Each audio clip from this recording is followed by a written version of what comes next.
What's up YouTube, Saf here on Super Saf TV, and welcome to another epic Super Saf style camera comparison between the Samsung Galaxy S7/Edge versus the iPhone 6s and 6s Plus. So we'll be testing out the front and rear facing cameras in the usual style, and also looking at images as well as video too. Do also look out for the audio icon in the corner of the screen, and that will indicate to you which device the audio is coming from too.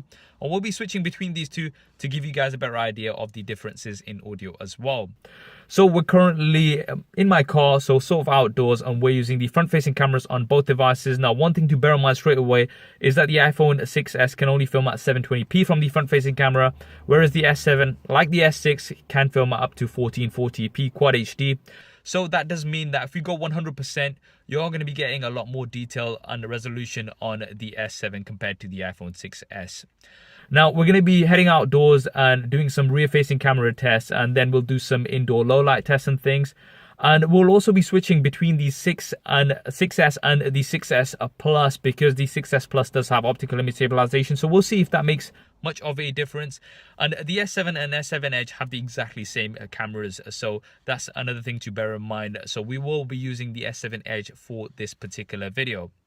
Anyway, do hit that thumbs up button and let's get straight to it. So now we're outdoors with the rear-facing cameras, and we are filming at 4K.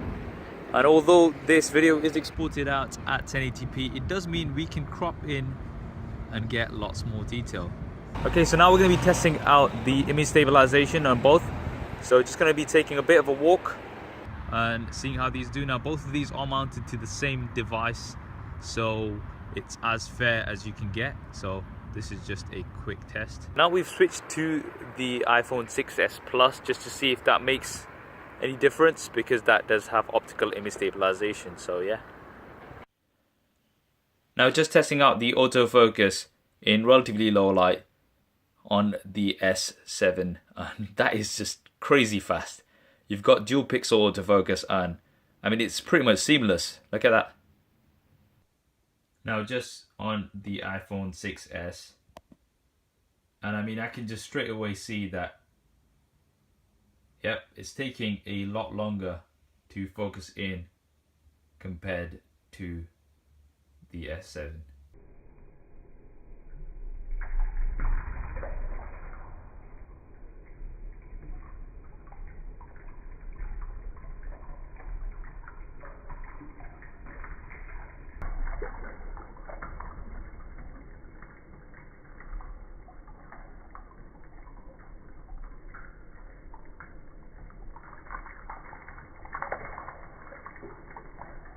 Now, before we move on to the images, a quick thanks to our sponsor for this episode, which is Dbrand. Dbrand have some quality skins for lots of different devices, and you can now also pre-order skins for the Samsung Galaxy S7 and S7 Edge. I'll be linking to them in the description below, so definitely do go ahead and check them out. Now, starting off with the selfies. So first up, you can see here that we do have a much better dynamic range on the image from the Samsung Galaxy S7. HDR was set to auto, and both of them did use it. However, the S7 seems to have done a better job. You've also got a wider angle here, so for your group selfies, that will definitely work out. Now, with the iPhone 6s, it definitely is blowing out those highlights, especially if you look in the background. And on my face, it is a bit too bright on here. Going in 100%, you can see that we've got lots more detail maintained here on the S7 as well, whereas the image on the iPhone 6s is not as sharp. Now, moving on to an indoor selfie in low light. I think this will come down to personal preference. There is a little bit more noise on the iPhone 6s image compared to the Samsung Galaxy S7. And the S7 image is more on the cooler side compared to the warmer tones on the iPhone 6s. Now, both devices have a front-facing flash, which illuminates the front screen to give you brighter images in low light. And here, I do prefer the image from the Samsung Galaxy S7. I think it's sharper with more detail, whereas the iPhone 6s image is definitely quite grainy once again. If we go in 100%, you can see that we have much more detail here on the S7 compared to the iPhone 6s. So I would give the edge overall for the front-facing camera to the Samsung Galaxy S7. Now, moving on to an outdoor image in good light, I think both are doing great. You've got lots of detail. Some slight differences in colors. Once again, a bit more on the warmer side on the iPhone 6s, a bit on the cooler side on the Samsung Galaxy S7.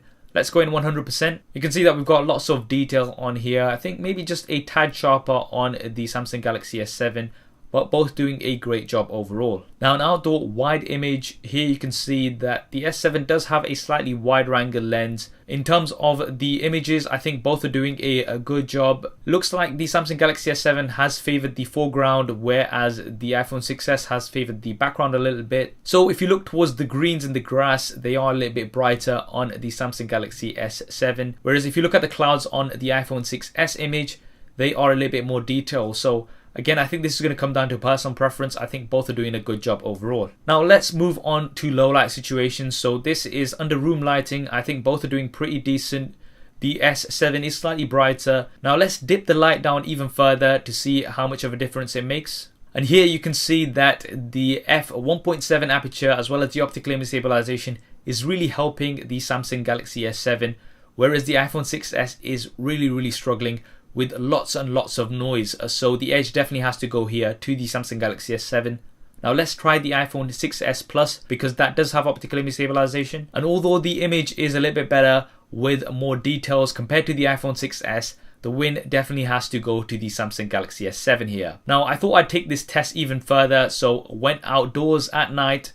And here once again you can see that the Samsung Galaxy S7 is really shining here with a very nice image compared to the muggy image of the iPhone 6s. Moving on to the iPhone 6s Plus, you can see that once again it is definitely better than the image that came from the iPhone 6s, but still nowhere near the Samsung Galaxy S7. This is even more clear when we go in 100%. You can see that lots of detail is lost on the iPhone 6s Plus, whereas on the Samsung Galaxy S7 you've got a much more sharp image and it definitely has a lot more detail. Now moving on to an image using the flash of the rear facing cameras, I would give the edge here to the iPhone 6s. I think generally the colors are a little bit better because of that dual LED flash. The Samsung Galaxy S7 not doing bad, but the colors are a little bit too much on the cooler side in my opinion. So there we have it, the camera comparison between the iPhone 6s and 6s Plus versus the Samsung Galaxy S7 and Edge. Overall, I would give the win for the front-facing camera to the Samsung Galaxy S7. I think you had better dynamic range, better detail, and also a wider angle of view with 1440p video recording compared to 720p on the iPhone 6s. They really do need to update that. For video quality from the rear-facing cameras, I think quality-wise in good light both were pretty good. However, the S7 does get the win for autofocus. That dual pixel autofocus is super fast. Outdoor images in good light were nice overall on both, and I would call it a draw. But the S7 really shines in low light. The optical image stabilization, the f1.7 aperture versus f2.2 aperture, and also the larger pixels definitely all go towards giving a brighter image in tricky situations. For audio, we've got stereo sound on the S7 versus mono sound on the iPhone 6s once again. So I would give the edge to the Samsung Galaxy S7 here. Now I know a lot of you will be saying that the iPhone 6s is quite a bit older now, 5 or 6 months, but this is comparing what's out right now. We will be doing another comparison when the iPhone 7 is out. So that's what I think anyway. What do you think? Do drop me a comment below and let me know your thoughts. If you want to see more images from lots of different devices, then make sure you do go ahead and follow me on Instagram. I am at SuperSafTV. I hope you enjoyed this video and found it useful. If you did, then please do hit that thumbs up button for me. It really does help me out. And if you haven't already, then be sure to subscribe. I've got plenty more content coming up on here. I'd also like to thank Khalfan Wahas for helping to make this video possible. I am working on an epic project with them, which will be coming soon. So make sure you do stay tuned for that. Thanks for watching. This is Saf on SuperSafTV, and I'll see you next time.